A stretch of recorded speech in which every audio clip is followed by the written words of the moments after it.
même temps, moi, les projets artistiques qui m'intéressent sont souvent, comment dire, comme thème, un élément politique, quelque chose qui concerne le pouvoir, quelque chose qui, on va dire, sera profondément humain, ou quelque chose qui va être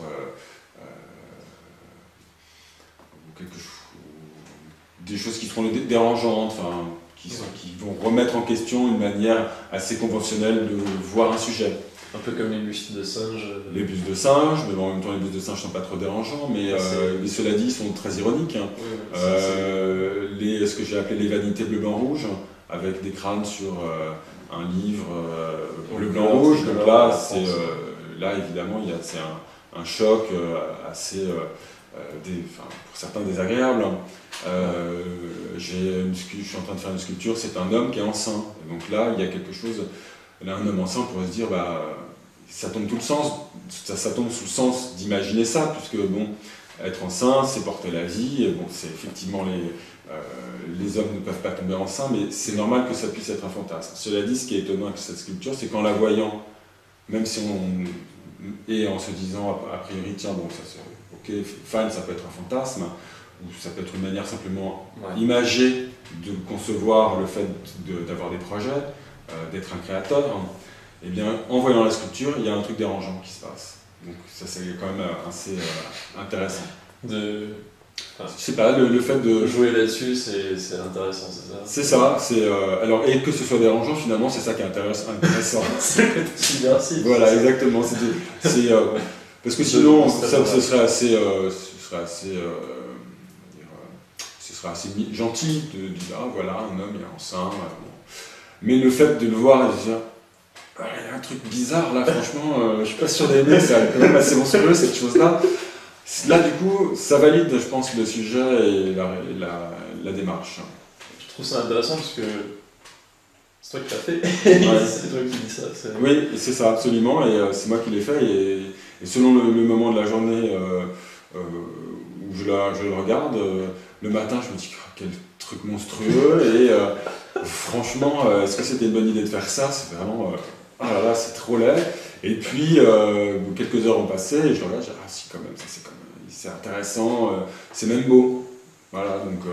donc ça dépend des moments de la journée. Voilà, oui, je sais pas si c'est vraiment une question même par rapport à son œuvre, c'est assez intéressant. Ouais. Mais on est évidemment, enfin moi je suis très, très spectateur de mes œuvres, et je peux être content ou pas content de mes œuvres en les jugeant vraiment avec un regard extérieur. Bon, comme c'est en même temps moi qui l'ai fait, et quand j'en suis pas content, c'est bien parce que ça veut dire que je vais pouvoir revenir dessus et changer des choses. Mais c'est pas parce que c'est mes œuvres que je les trouve géniales, c'est pas du tout comme ça que ça marche. Ouais. Et donc effectivement, je suis auteur, acteur et spectateur. Donc du coup, j'ai fait les œuvres que j'ai envie d'avoir autour de moi, dans ma bulle. Voilà, et donc et je les organise, je les crée un peu comme dans un roman, c'est-à-dire que j'ai un personnage central et une histoire, et puis il y a des pages qui sont encore vierges et dans lesquelles je vais pouvoir créer le buste qui manque, créer on va dire, la maison, le temple qui manque. Je fonctionne pas mal comme ça, c'est-à-dire il y a une suite l'histoire entre les œuvres. Peut-être simplifier. L'histoire principale, je pense que c'est une sorte d'avatar.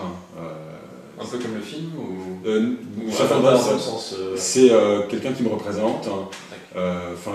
Moi et d'autres, qui représentent un humain du XXIe siècle. Et donc du coup, c'est un singe. Voilà. Du coup, évidemment, un humain du XXe siècle, donc c'est un singe. Et le livre La Singite que je suis en train d'écrire commence par un singe, donc c'est le primate. Donc évidemment, c'est un primate d'aujourd'hui, c'est un cousin de l'homme, on ne sait pas vraiment son ancêtre, mais on pourrait quand même... on exagère en disant l'ancêtre de l'homme, et puis la dernière page du livre, c'est un homme enceint. Donc c'est le futur de l'humanité. Et entre les deux, eh bien, il y a des temples, il y a une œuvre avec de la fourrure, il y a des crânes. Donc en fait, il y a une aventure intellectuelle, esthétique d'un lecteur et puis d'un artiste dans le monde d'aujourd'hui, voilà, qui se pose des questions, enfin, c'est pas des questions, mais qui va vivre des expériences. C'est une réflexion à travers les œuvres qui s'est transformée en livre, en fait, quelque part. Le livre, on va dire, mais en valeur, peut-être.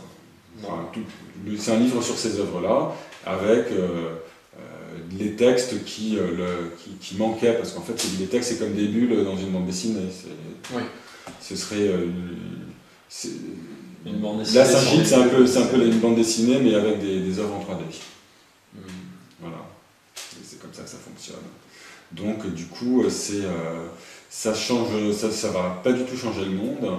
Ça part du rêve de certainement changer beaucoup de choses, de créer des légers décalages par rapport à la réalité, de se dire tiens, je suis un homme, et bien j'aimerais être un saint, ou aujourd'hui je suis un singe, ou je rentre à l'Académie française, ou tous les académiciens meurent, ou on change le langage, des choses comme ça. C'est un petit peu comme vraiment des lubies, des rêves, et puis après quelques mois de travail pour on va dire présenter l'œuvre, ou réaliser l'œuvre qui